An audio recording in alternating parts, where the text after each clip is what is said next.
Quand les petites bêtes s'invitent au musée, toute la famille se réjouit. Ici, nous convions donc les araignées, les lucioles, les papillons, des petites bêtes qui nous enchantent comme celles qui nous font frissonner.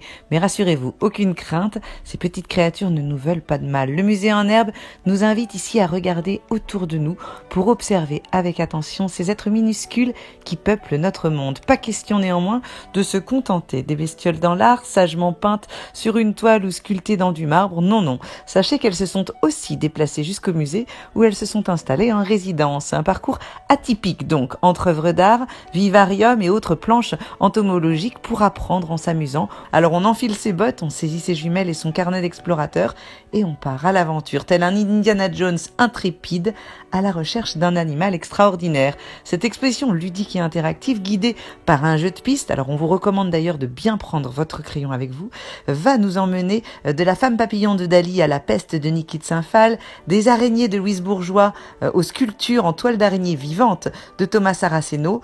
Côté scénographie, eh bien écoutez, c'est l'immersion totale et on adore pénétrer dans le monde étincelant et magique du street artiste Ludo qui nous plonge dans une grotte aux lucioles phosphorescentes digne d'un conte de fées. Partez en chasse d'une créature fantastique et observez chaque détail du cabinet de curiosité d'une exploratrice pas comme les autres qui collectionne toutes ses trouvailles dans son atelier.